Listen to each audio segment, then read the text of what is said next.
Salve, curso de administração da faculdade SMG. Sou o professor Alex Caparelli. Hoje a disciplina é de gestão estratégica. A gente vai ver a evolução do pensamento estratégico. Eu trouxe algumas fases da evolução do pensamento estratégico, falando da primeira fase da Revolução Industrial, da segunda fase e tal. Depois, dentro do século passado, os anos 50, 60, 70, né? Até a gente chegar aos anos 2000. Que a gente vai ver essa sequência de todos os períodos, né, desse período histórico, tá certo? Vamos lá?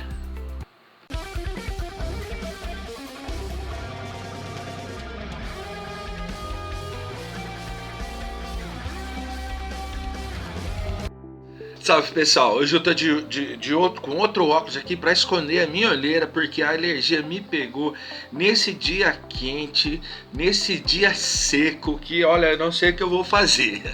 Enquanto não chover, a gente não vai sair desse marasmo aí que a gente tá vivendo, né? Mas tudo bem, o barco não pode afundar, o carro não pode parar e a gente não pode ficar aqui, né?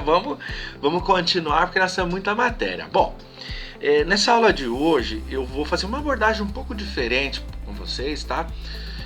Não vou me aprofundar tanto em algumas teorias e algumas situações mais cotidianas, mas eu vou trazer um breve histórico, eu vou falar de algumas coisas a respeito da evolução, né, desse pensamento estratégico.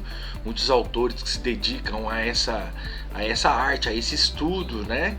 Então eu quero trazer isso para vocês, porque hoje é uma aula mais light, né? Estamos próximo à prova, né? Vocês já devem estar preparados. A matéria dessa aula não vai cair nessa prova do primeiro bimestre, tá?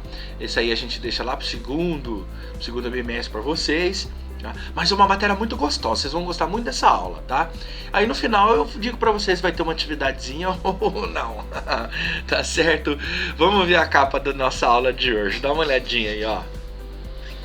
Olha, curso de administração, tá? Gestão estratégica, nossa disciplina, a evolução do pensamento estratégico. Então, ali vem as fases da evolução do pensamento estratégico, a sequência da evolução, né, dentro dos períodos históricos e os 10 pontos de vistas diferentes sobre o pensamento estratégico, né? Trouxe de um livro bastante interessante que eu tenho certeza que vocês vão gostar, tá? Seguindo aqui com o slide.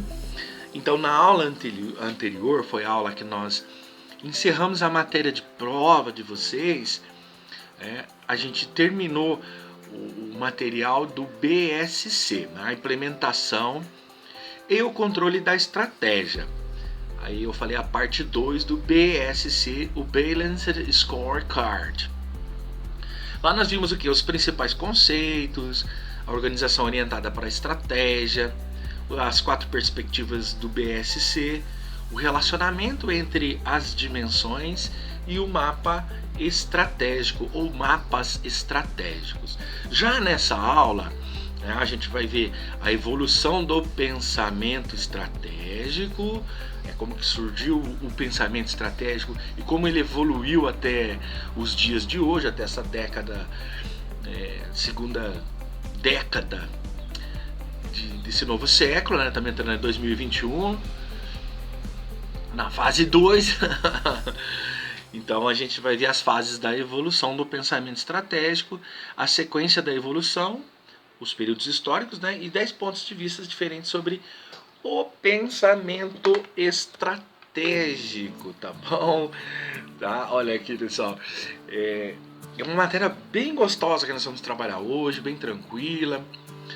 Não precisa fazer muitas anotações, o importante é que você entenda o que a gente está abordando, e tenho certeza que vocês vão gostar, tá bom? Então, para iniciar, eu trouxe aqui uma frase do Daniel Goleman, lá de 2008, na página 3 da sua obra, tá? Depois lá no final eu tenho a bibliografia de tudo isso aqui que estou passando para vocês, tá? Estou trabalhando com autores aqui. Não criei nada desse material aqui. A compilação, é claro, que eu não sou doido de querer colocar coisa minha aqui sem publicação, né? Tá certo? Então vamos dar uma olhadinha nessa frase do Goleman e eu explico para vocês quem é o Daniel Goleman. Dá uma olhadinha. Goleman 2008, página 3. Os melhores homens de negócios sabem do que precisam e usam o seu conhecimento com segurança. Quando não conhecem determinada especialidade, percebem que precisa de tal conhecimento e sabem onde encontrá-los. Tá certo? Esse sujeito do lado direito, simpático, com um sorrisão enorme aí, é o Daniel Goleman. Então veja só. O Goleman, ele é o criador da inteligência emocional. Esse cara é fantástico.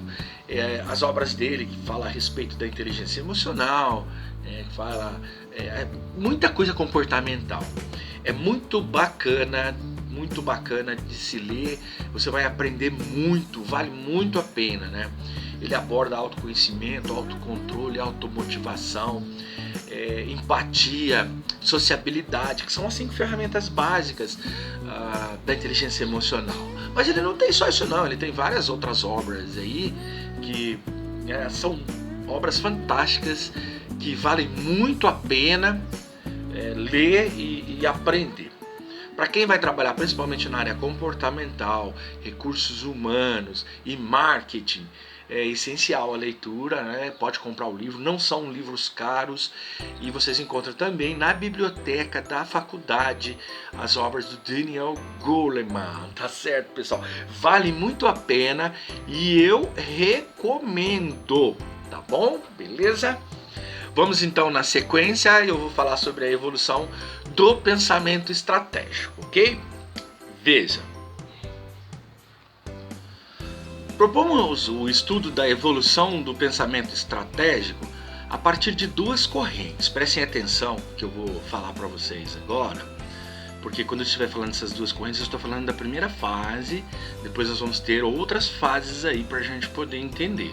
Mas começou assim, né, o autor propondo esse estudo da evolução a partir dessas 2 correntes. Primeiro, as que consideram os eventos acontecidos ao longo dos anos ou décadas. Né?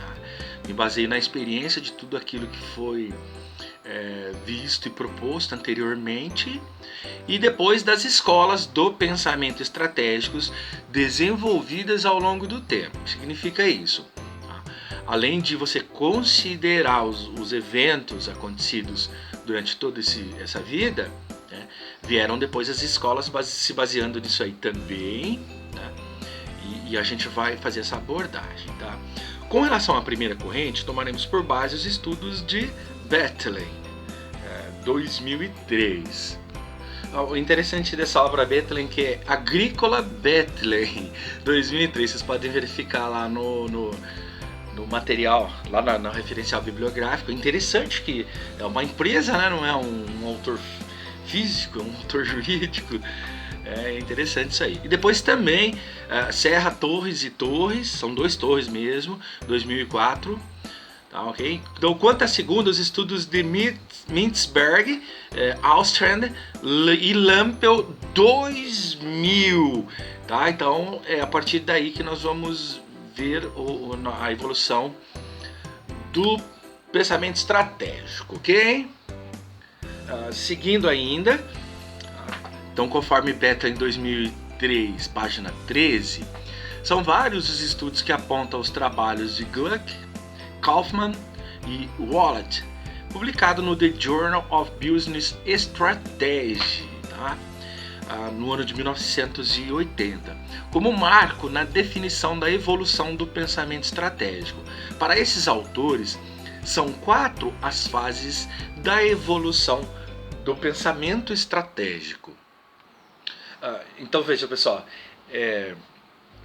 esse material, ele mesmo já está dizendo aquilo, porque ele se baseou em alguns autores, em alguns artigos e tal, né, e que aí vai fazer essa abordagem do pensamento estratégico. Então, a partir de agora, né, nós já vamos entrar nessa evolução, tá? Então ele tem como marca a definição da evolução do pensamento estratégico, tá? É da evolução, não só do pensamento estratégico, tá? Então, para esses autores aí, existem 4 evoluções do pensamento estratégico, 4, que é o que a gente vai ver agora, daqui para frente. Tá? Então nós vamos nos ater um pouquinho a isso aqui e depois nós vamos pegar algumas fases de décadas, por exemplo, que eu acho que vocês vão gostar muito, tá beleza? Vamos começar olhando aqui, vamos dar uma olhadinha, olha. A fase 1, que é o planejamento financeiro básico, e fase 2, que é o planejamento com base na previsão, tá?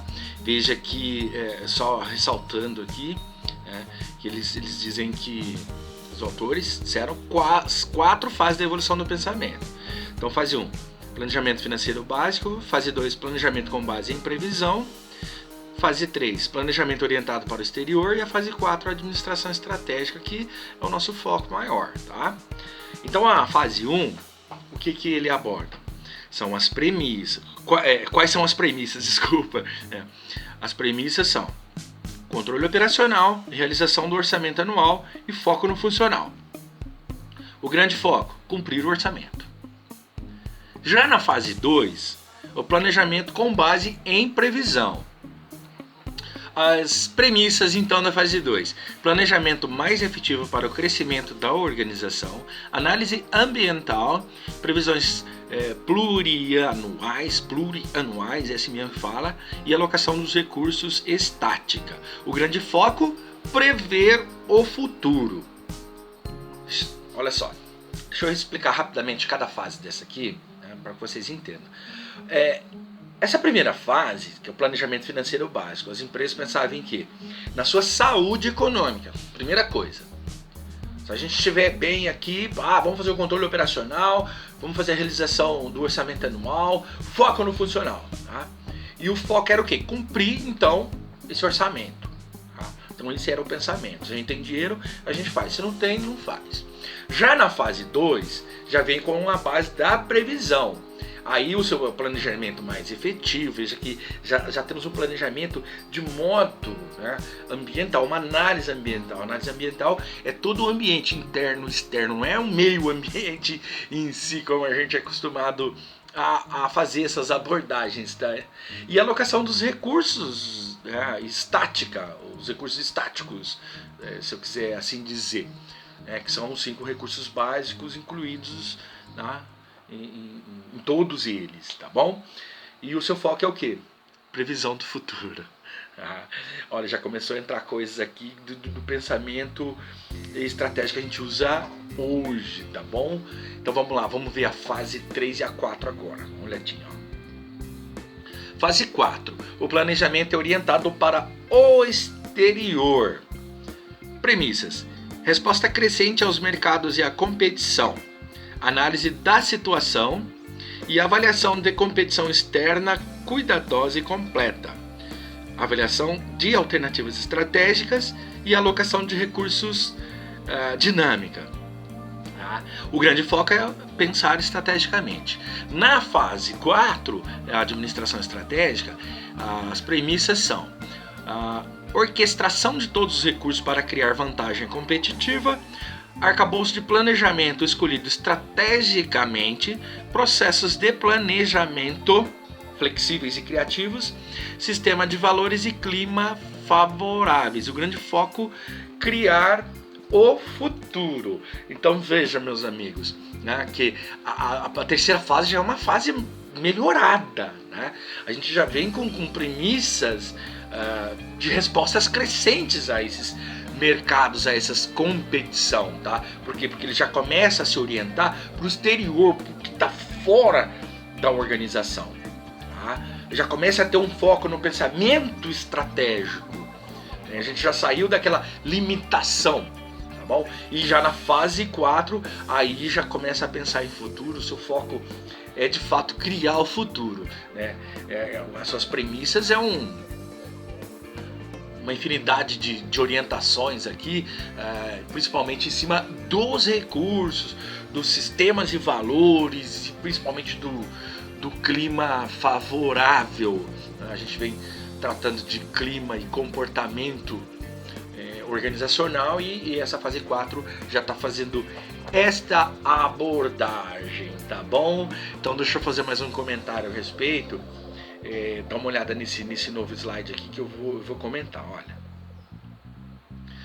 podemos observar que a evolução ao longo do tempo caminha de questões mais objetivas e ligadas a finanças para algo mais subjetivo, complexo e ligado às questões do macroambiente, tá? Questões macro do ambiente de negócios.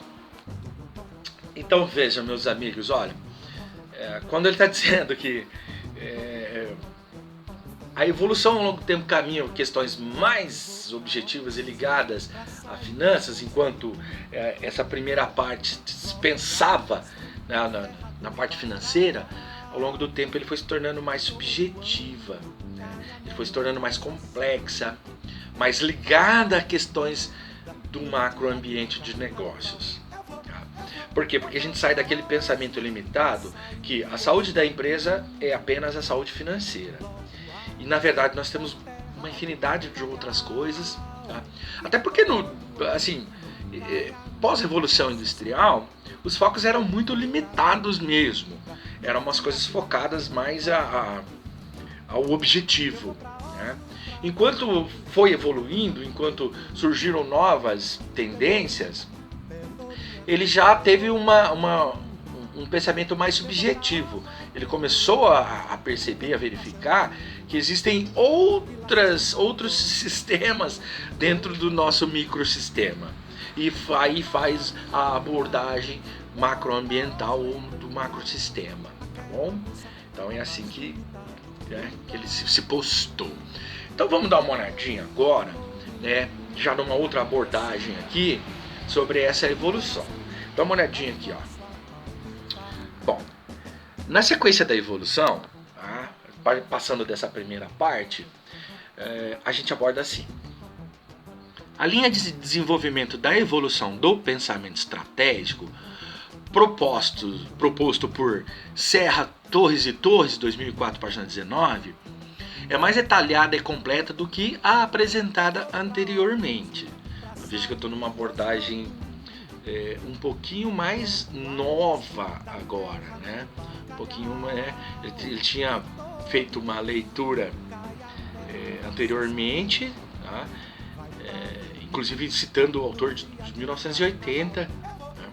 E agora a gente já trabalhando posterior a essa visão aí já para 2004 para frente. Então, eles se separaram em períodos históricos. Veja que eles estavam atrelados a duas coisas e agora eles depois passaram a 4 e agora eles foram para os períodos históricos, com os seus respectivos eventos e acontecimentos, os quais interferiram ou mudaram o pensamento estratégico do momento em questão.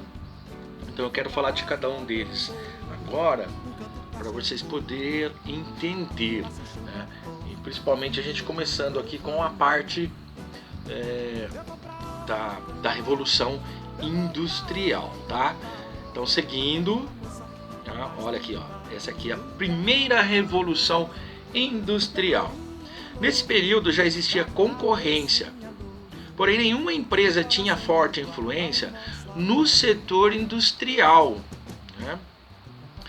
Muita concorrência aqui das monoculturas, talvez dos artesãos, então esse pessoal que trabalhava limitado, tá? Então, as forças de mercado igual a mão invisível. Eu já vou explicar num outro slide o que significa a mão invisível para vocês, tá? Só quero falar um pouco da primeira Revolução Industrial, beleza? Então, olha, dá uma olhadinha. Esse período existia sim uma concorrência, mas não era uma concorrência forte, uma concorrência de indústria, com marketing definido, uma coisa que ia fazer uma grande abordagem para um grande público. Então a gente tinha produtos dessa época que eram produtos que as pessoas usavam porque também não tinha tantas opções, né? Eu me lembro muito bem, porque eu sou nascido numa região de colônia, né, o povo italiano lá que colonizaram uma parte aqui no noroeste do Paraná. Eu nasci praticamente no sítio, então lá a gente tinha alguns produtos que eram produtos ali de subsistência, por exemplo, né?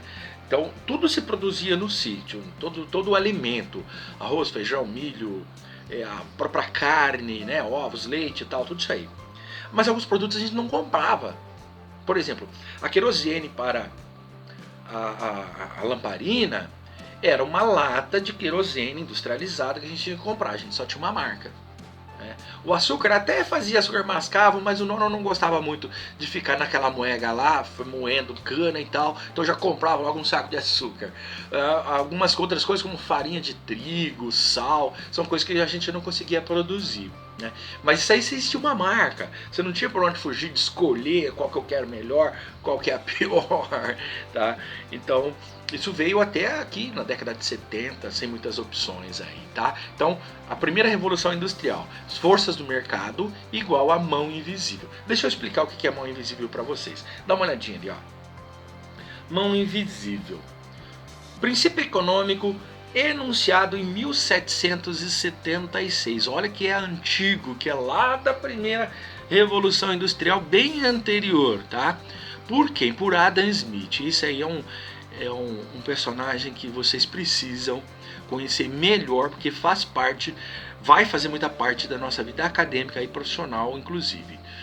Em seu clássico livro, seu livro, A Riqueza das Nações, onde sustentava que em um mercado livre, em que cada agente econômico atua com vistas apenas à prossecução dos seus próprios objetivos, e aí atingido uma situação de eficiência que beneficia a todos. Por isso, né, ele defendia a não intervenção do Estado em questões econômicas, pois a intervenção, segundo ele, traria ineficiência ao sistema, né? A fonte é de Pereira, 2011.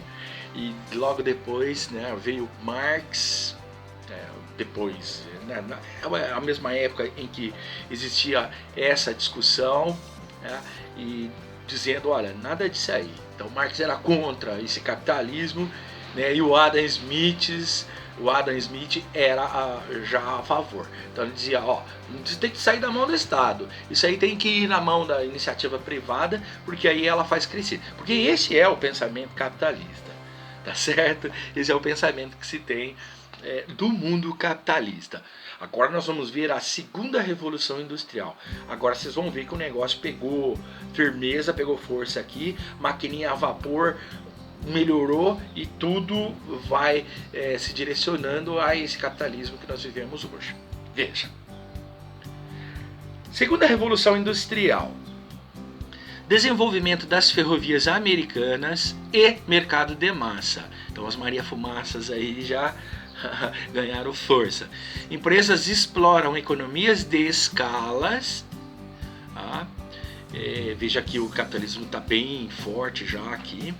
Grandes empresas industriais e integração vertical, ou seja, a empresa é responsável pela fabricação de toda a cadeia produtiva. Então já não tem mais aquela manufatura. Surgimento das escolas de administração de Wharton e Harvard, ambas nos Estados Unidos, e o que gera um grande impulso para a administração como ciência. Olha só, duas coisas que eu quero falar para vocês aqui. A partir daqui a maquinaria, aí ela deslanchou mesmo.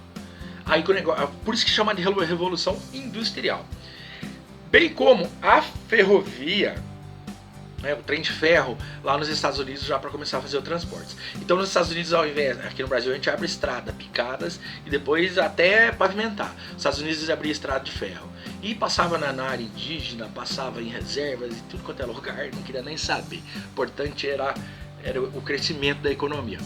E depois vieram as escolas da administração como Wharton e Harvard. Essas aí revolucionaram, deram um grande impulso, tá, para a administração como ciência. Tá? A administração não é ciência, a engenharia sim. Então a administração é um filhote da engenharia, beleza?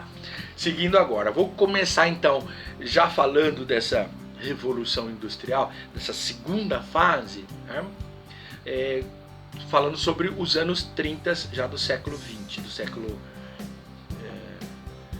passado, tá? Dá uma olhadinha lá, ó.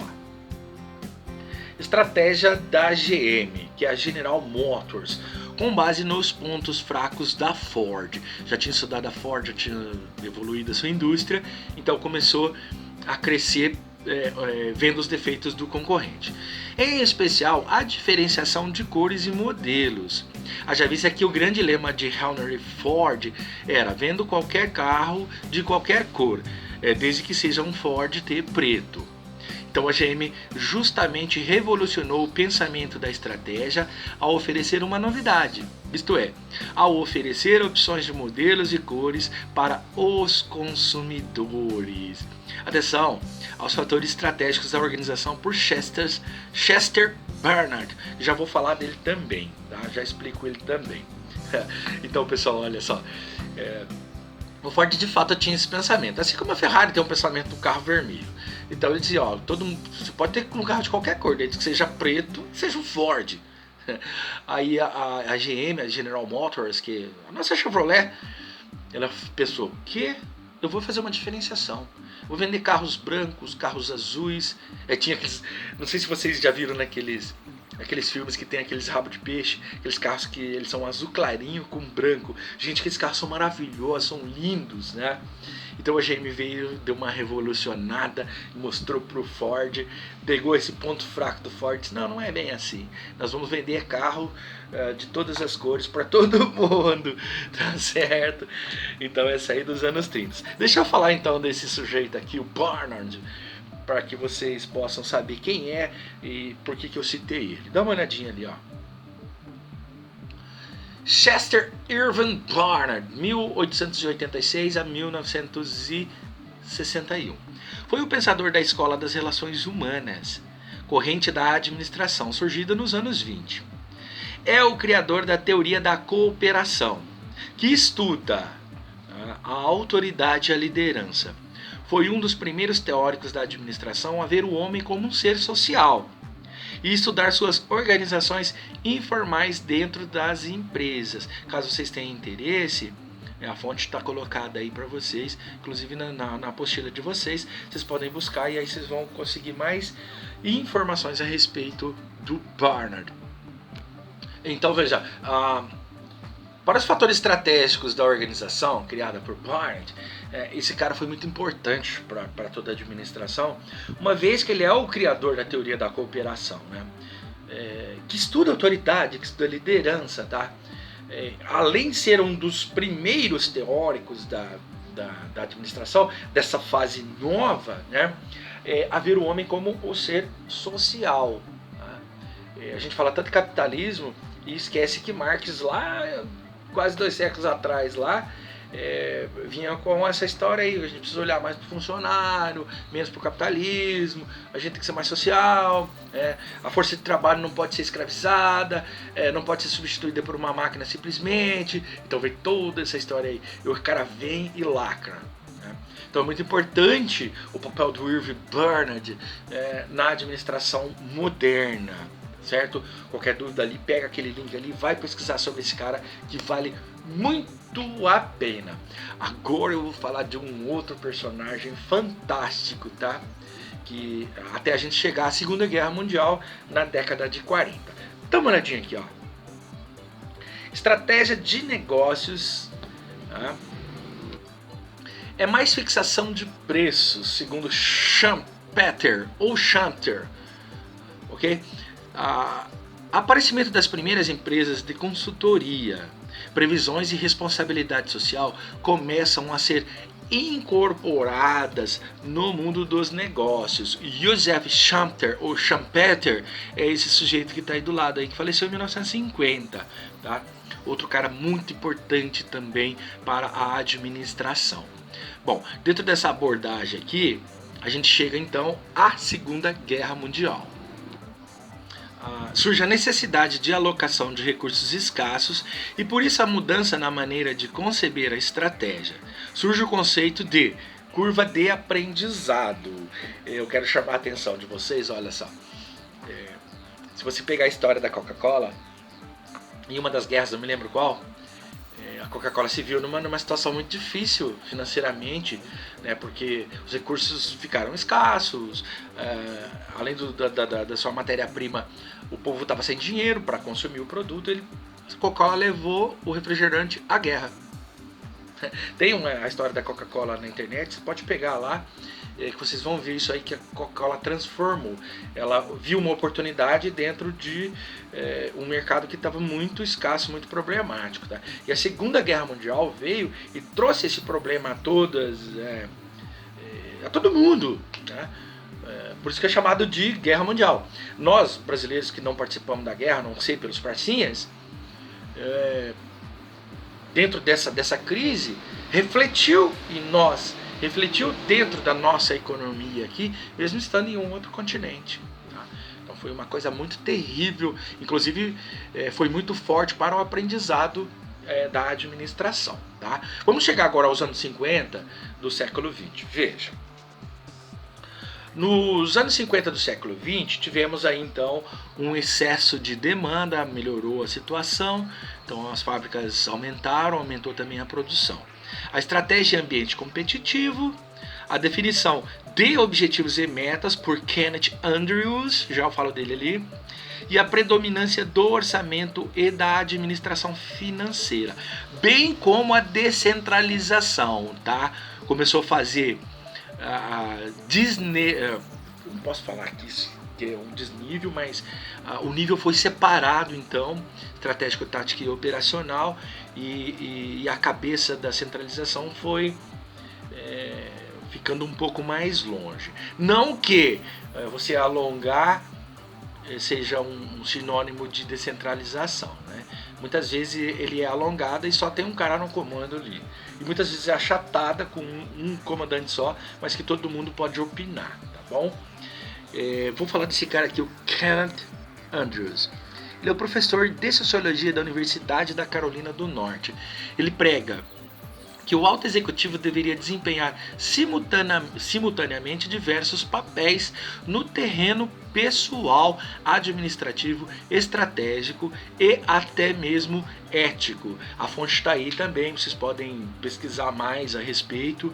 Tá? Então essa definição de objetivos e metas que Kenneth Andrews acabou criando, ou pelo menos evidenciando na sua obra.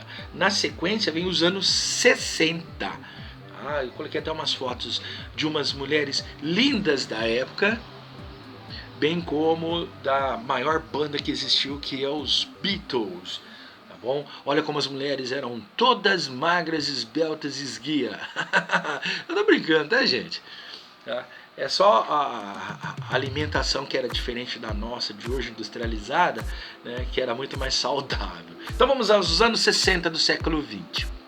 Mudanças tecnológicas e diversificação. Aí veio a análise SWOT, que aqui chamamos de FOFA, o aparecimento dos setores de planejamento, desenvolvimento de conglomerados, curva de experiência e análise de portfólio da matriz BCG, que é Boston Consulting Group.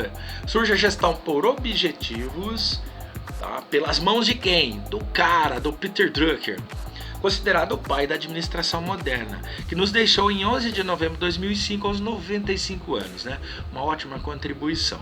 E o crescimento de operações internacionais. Veja, meus amigos, a década de 60 ele já veio um pouco mais forte. A gente tinha uma crise econômica mundial muito grande, com exceção dos Estados Unidos, que estava um pouco melhor, os países da Europa se recuperando da guerra, o Japão se recuperando, o Brasil naquele marasmo danado até o golpe militar de 64, que depois piorou, eu vejo, nas questões de evolução econômica, tá?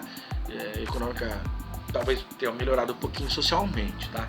Mas aí nos anos 60 houveram fatos muito importantes para o crescimento da administração, com a análise SWOT, né? Análise FOFA, a curva da experiência e análise de portfólio da matriz BCG, que é um dos episódios que eu vou tratar ainda lá no meu canal Planeta Marketing, com episódios de curta duração do Aprendendo Fácil. Ele vai vir logo por aí, tá? E o crescimento das operações internacionais, o marketing internacional. Aí chegamos na década de 70, dá uma olhadinha na tela, essa linda foto da banda Led Zeppelin, não poderia deixar de fora. Hoje deveria ter vindo com a minha camisetinha de rock também. Então nos anos 70 surge a ideia da competência distintiva, tá? A análise estrutural na indústria de Michael Porter, isso vocês vão ouvir falar muito. Unidades estratégicas de negócios, as UENs, os processos formais para a elaboração de estratégias, a responsabilidade social e o planejamento de cenários. Vejam, amigos, porção de coisas importantes dentro dessa evolução aqui também na década de 70. Análise estrutural da indústria que Michael Porter trouxe é fantástica. É uma outra obra que vocês não podem deixar de ler. Michael Porter faz parte da vida do administrador também. Assim como Adam Smith, como Peter Drucker, como Philip Kotler, entre outros tantos. Schumpeter, vocês vão ver muitos autores importantes aqui dentro dessa evolução. E duas coisas aqui que eu chamo a atenção, também além dessas outras aqui, mas que eu gostaria de destacar um pouquinho. A responsabilidade social, que agora começou, antes tinha acidente, se o produto matasse alguém, não acontecia nada. Agora começou a ter uma responsabilidade social, né, de levar o bem, atender às necessidades dos consumidores, fazendo satisfeitos, deixando satisfeitos. E o planejamento de cenários, que a análise FOFA ele pode nos mostrar muito bem quando ele é feito de forma bem feita. Aí deu um destaque para o planejamento de cenários nessa situação, tá ok? Vamos seguindo, então. Quero falar um pouquinho sobre o Michael Porter, que o cara é fantástico, né? E vocês precisam saber quem é o cara. Dá uma olhadinha aí, ó. Tá? Nessa foto do lado direito aí é o cara, olha. Tá? Vivo ainda, tá? Super elegante, com um terno italiano bacaníssimo aí, cabelinho branquinho igual uma paina. Tá? Então Michael Porter ele é nascido em 1947. E ele é considerado o mais acadêmico dos gurus e um dos maiores especialistas mundiais em estratégia. Por quê?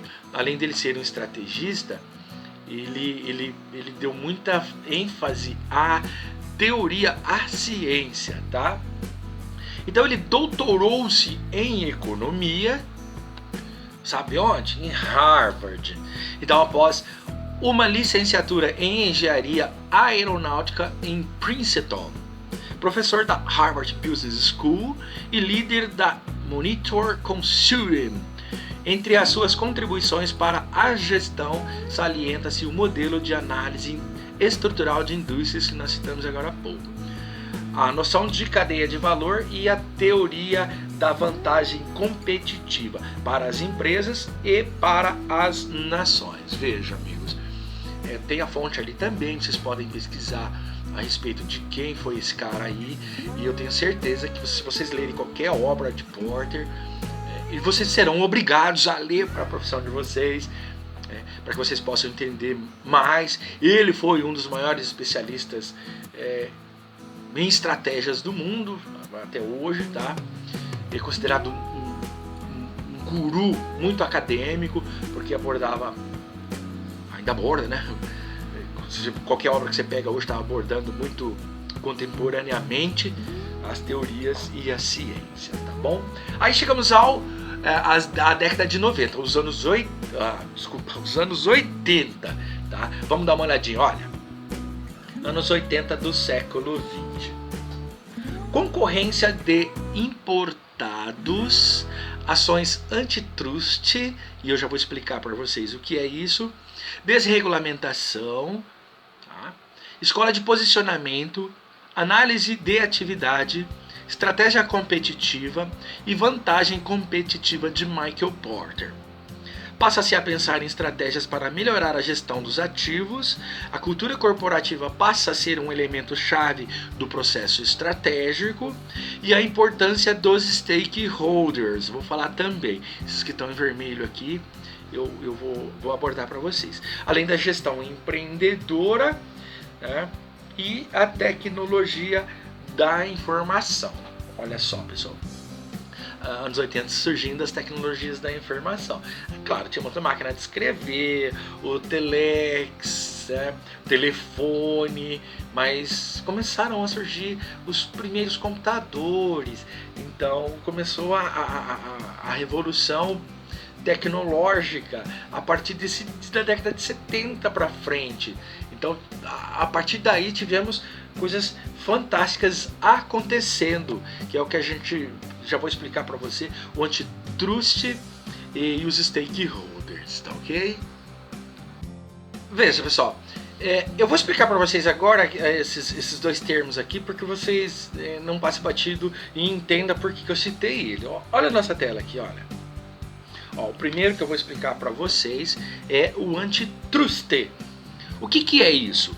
São as políticas e leis que se destinam a coibir ou atenuar os efeitos das práticas monopolistas e oligopolistas. Essa fonte é de Lacombe 2004, tá? Eu já vou explicar isso para vocês. E do outro lado, os stakeholders, palavra da língua inglesa que significa todas as pessoas físicas ou jurídicas que são direta ou indiretamente afetadas pelas atividades da organização e que também exercem sobre ela alguma influência. Essa fonte também é Lacombe, porém a obra é de 2009. Veja, pessoal, quando se falando de antitrust, tá? Houve sim esse movimento, essa criação dessas políticas e leis se destinando a coibir ou ainda atenuar os efeitos das práticas monopolistas e dos oligopólios. Por quê? Porque quando a empresa era muito grande, né, ela acabava segurando para si toda a sua produção e acabava matando os pequenos. Então, para coibir, então surgiu esse movimento para não deixar que o oligopólio tomasse conta, ou o monopólio tomasse conta. E, inclusive, na época da militarização, houve a criação de várias estatais no Brasil. E os stakeholders nada mais é do que todos os envolvidos no processo, né? Funcionários, investidores, patrões, todo mundo aí que está no meio, está envolvido, ele é um stakeholder, tá beleza? Chegamos então ao ano 90 do século 20. Dá uma olhadinha aqui na tela, olha. Anos 90 do século 20. Fontes da vantagem competitiva. Análise dos recursos e competências da empresa. Surgem os primeiros códigos de éticas nas empresas. Aí a gente pode falar, né, que a partir daí surgiram a governança corporativa, a ecologia, terceirização, a visão como um modo mais evidente. E Kaplan e Norton apresenta o BSC, que é o Balanced Scorecard. Coloquei nessa tela dos anos 90 uma das minhas bandas preferidas da época, que é o Oasis. Linda essa foto aí, né? Então, olha, pessoal, a década de 90 já veio numa evolução, decolou mesmo de vez aí. Eu, por exemplo, eu fiz a minha universidade na década de 90. No início da década de 90 a gente não tinha internet, para você ter ideia. No final dos anos 90, quando eu estava encerrando meu curso ali, meu curso de graduação, aí que surgiram sim a internet de laboratório, era uma internet de escada, então a gente passava tempos e horas ali, né, olhando para a cara daquele negócio carregar, né? E depois nós tivemos grandes evoluções como a governança corporativa, aquela visão sobre a ecologia, a terceirização que veio depois muito forte e hoje é muito evidente, além da visão, né? E o BSC, que é uma importância fantástica. Eu trabalhei em BSC com a turma de comunicação e também com a aula passada de vocês. Bom, chegamos ao século 21, os anos 2001 para frente. Olha ali, vou mostrar um negócio para vocês. Olha, coloquei até umas mocinhas ali, né, de volta aos anos 2000. Né, de volta nada, nós estamos nele. Então, nos anos 2000, a gente passou a ter uma ênfase ao valor da empresa. Não é só valor econômico não, mas de valorização e o que as pessoas valorizam a nossa organização.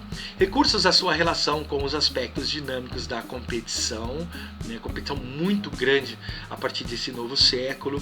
Alianças, parcerias e empreendedorismo de Peter Drucker mais forte. Estruturas simples, flexíveis, rápidas, enxutas. Planejamento estratégico no dia a dia envolvendo mais funções. Olha só, duas coisas que eu chamo bastante a atenção aqui sobre as estruturas mais simples, né? Flexíveis, rápidas e enxutas, aquele monte de unidades estratégicas de negócio, não que ela não seja importante, ela é, mas aquele monte de nível, subnível, aquela porção de coisa lá enxugou, né? Inclusive hoje a gente está tendo muito home office, esses trabalhos em casa aqui, porque eles perceberam que podem conseguir um trabalho de coworking ou ainda o home office mesmo, né, trabalhando em casa, algumas profissões, algumas funções aí consegue fazer isso aqui, tá? E o planejamento estratégico passou a ser do dia a dia, envolvendo mais funções e tudo isso aí, e não só aquele planejamento estático, um pensamento a longo prazo apenas, não, hoje a gente tem planejamento de curto, médio e longo prazo. Depende da situação e o nível. Beleza? Tá? E por fim, ó, dá uma olhadinha na tela lá. E por fim, a última forma de conceber a evolução do pensamento estratégico é a partir da visão de Mintzberg, Austrian e Lampel de 2000. Eles afirmaram que são 10 os pontos de vista diferentes sobre o pensamento estratégico, refletidos a partir da literatura sobre o assunto e, em grande parte, pela prática gerencial nas organizações. Os autores classificaram os 10 pontos de vista em escolas do pensamento estratégico. A partir da expectativa de cada uma delas, defende quanto ao processo estratégico são elas. Olha só, pessoal, veja que eu fiz uma abordagem desse material dividido em 3 partes. Aí eu falei primeiro, aí essa é a terceira, são esses 10 pontos que eu trouxe para vocês sobre a escola do pensamento estratégico, tá? Então, a partir dessa expectativa, dessa perspectiva, melhor dizendo, né, que cada uma defende quanto a esse processo estratégico, tá? Então, são 10 partes e eu vou mostrar para vocês, são 10 pontos de vista, melhor dizendo, desses autores, Mintzberg, Austrian e Lampel, tá? Vou falar de cada uma delas aqui para melhor entendimento de vocês. Veja. Olha, em uma outra oportunidade, eu já havia falado para vocês sobre essa evolução. É até um pouco de TGAs que a gente está falando aqui para vocês, mas faz parte também do histórico e das teorias que geraram o pensamento estratégico, tá? Então a primeira que veio, ou numa sequência aí, é a escola do design. A formulação de estratégia é vista como um processo de concepção, tá? Essa que fala da escola do design. A formulação é vista como um processo de concepção, ou seja, vou modelar, vou criar ela. Segundo, a escola do planejamento. A formulação da estratégia é vista como um processo formal. Estou colocando no papel, estou colocando para ser cumprido. Depois, a escola do posicionamento. A formulação de estratégia é vista como um processo analítico. E aí eu chamo a atenção de vocês, veja, as diferenciações e a evolução que vai tendo conforme cada escola dessa vai se mostrando, né? A primeira que é a escola do design, que aquele modelamento, né? Processo de concepção, é onde está sendo criada, né? Por isso se fala design, né? Modelagem dele. Depois para a escola do planejamento, aí ela já é vista como um processo formal. Preciso fazer, colocar no papel, né? Fazer com que as pessoas cumpram as suas diretrizes, as suas normas, para aí sim funcionar de uma maneira melhor. Depois a escola do posicionamento, de posicionar mesmo, tá? É vista como um processo analítico. O que é um processo analítico? Um processo de análise. Então eu faço análise tanto anteriormente, quando eu vou buscar os meus subsídios, fazendo as pesquisas, né? Quanto depois no controle e avaliação de todo o sistema utilizado, tá bom? Então vamos lá para a quarta escola. Dá uma olhadinha. Depois vem a escola empreendedora. Peter Drucker mais uma vez mostrando a cara aqui. A gente não é difícil falar em empreendedorismo sem falar em Peter Drucker. Então a formulação da estratégia é vista como um processo visionário. Viu como tem cara de Peter Drucker? Depois a escola cognitiva. A formulação de estratégia é vista como um processo mental. Olha a teoria comportamental aí, gente. Olha aí o neuromarketing, da onde que ele pode ter surgido. Depois a escola do aprendizado. A formulação de estratégia é vista como um processo emergente. Deixa eu explicar cada uma delas para vocês. Veja. A escola empreendedora, com aquela visão, né, de mercado, aquele trabalho visionário, veja o que está acontecendo, né, o que a gente está enxergando, vamos fazer uma análise SWOT para a gente poder montar as estratégias mais acertadas. Então tem uma porção de coisas aqui nessa parte visionária da coisa. Depois a escola cognitiva é um processo mental. Eu adoro essa teoria. A teoria que eu mais gosto é a parte comportamental. Inclusive eu trabalho no curso de comunicação, publicidade e propaganda com a disciplina de comportamento do consumidor e comportamento organizacional. Eu simplesmente adoro, sou apaixonado por essa área aí, tanto é que me especializei em neuromarketing. E depois, por último ali, a escola do aprendizado, né, que é vista como um processo emergente. A escola do aprendizado emergente, na época visto como um processo emergente, claro, para poder se despontar, para poder aprender sobre todas as relações sistemáticas de toda a organização, de todo o mercado, beleza? E as 4 últimas são essas que eu vou mostrar para vocês. Dá uma olhadinha ali, ó. Primeiro, a escola do poder. A formulação de estratégia é vista como um processo de negociação. Olha a escola do poder aí, estava falando de poder mesmo. Escola cultural. A formulação de estratégia é vista como um processo coletivo. Estamos pensando em cultura em gente. Escola ambiental. A formulação de estratégia é vista como um processo reativo, sobre ambientes, isso aqui, tá? E a escola de configuração. A formulação de estratégia é vista como um processo de transformação. Então veja, amigos, essas são as quatro últimas escolas, tá? A escola do poder é o processo de negociação, tá? Poder de negociação, poder de ação, tá? Várias situações envolvidas aí. Enquanto a escola cultural já é um processo coletivo, já começamos a criar cultura organizacional, a ter uma visão maior, apesar que mesmo antes de saber a gente já existia, então a gente apenas colocou no papel, passou a entender um pouco melhor, né? Depois veio a escola ambiental como um processo reativo, de reação mesmo, tá? Verificando, trabalhando os ambientes. E por último a escola de configuração, né? Formulação de estratégia é vista como um processo de transformação. A configuração, você sabe o que é configurar uma coisa? Configurar o seu celular, configurar sua televisão e tal. Então a mesma coisa. A escola veio como um processo de transformação.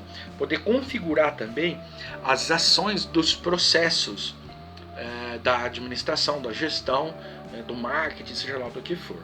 Tá bom? Então essas são as 10 escolas que nós trouxemos para vocês nessa terceira parte desse material lindo que eu trouxe para vocês hoje. E por fim, para a gente encerrar, deixa eu colocar esse parágrafo aqui, para a gente poder encerrar esse nosso material. Dá uma olhadinha na tela, olha. As escolas ainda podem ser classificadas em 3 agrupamentos diferentes, tá? A escola do design, do planejamento e do posicionamento, que são prescritivas, né?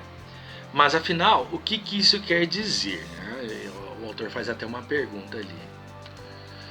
Veja, nesse último slide, já eu falo da bibliografia para vocês. Esse último slide, o autor vem e fala assim, olha, as escolas, né, ainda podem ser classificadas em 3 agrupamentos diferentes. Pegou essas 10 e fez 3 agrupamentos, certo? Primeiro, as escolas do design, né, da modelagem, coisa e tal. Depois, as escolas do planejamento, as escolas que começaram a dar ênfase a esse pensamento aí. E depois, né, do posicionamento, as escolas do posicionamento, que são as prescritivas. Quase que eu engasguei aqui, né? Então ele ainda deixa uma pergunta no ar. Mas afinal, o que é isso? O que isso quer dizer? Eu não vou dizer isso para vocês hoje. Caso vocês queiram saber, vocês podem pesquisar nesse material, no referencial bibliográfico. Uma pesquisa simples, vocês vão encontrar todo esse material, tá? Mas eu quero deixar também para que vocês fiquem curiosos e vá buscar informações a respeito, tá bom? É uma forma de instigar vocês, tá?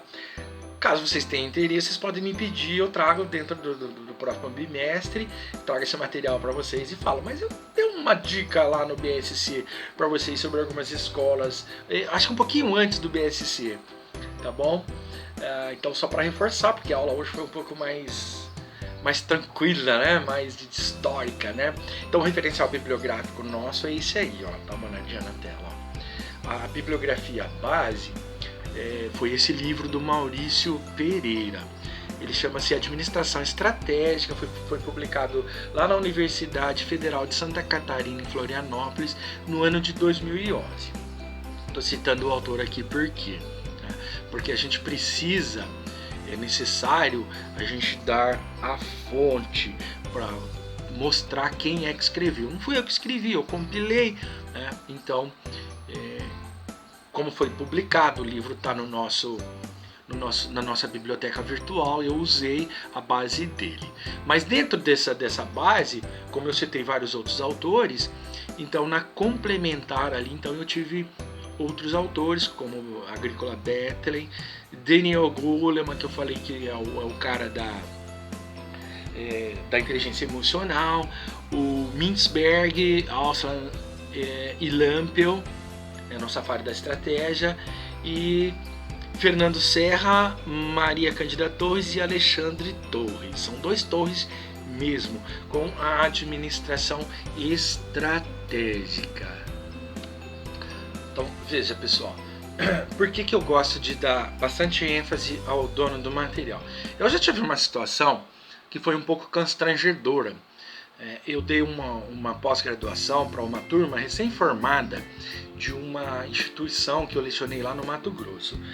E eu dei essa pós-graduação em marketing. E eu me lembro que alguns alunos me pediram material, um material bacana, que legal, né? Eu sempre capricho muito no meu material, vocês estão acostumados a ver.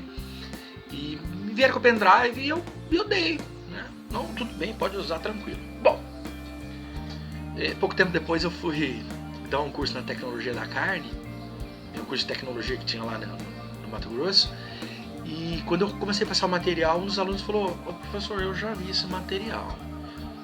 O senhor não vai falar de tal coisa?" "Sim, vou falar." "Então eu já vi." "Mas você viu onde?" "Ah, é com o professor fulano de tal." O menino tinha virado professor, né? "Ele passou por nós." Aí eu falei: "Mas ele passou... Ele tá se referindo ou..." "Não, tá igualzinho, inclusive as figuras." E o cara pegou meu material, tirou o meu nome, colocou o nome dele e tava dando curso lá, né?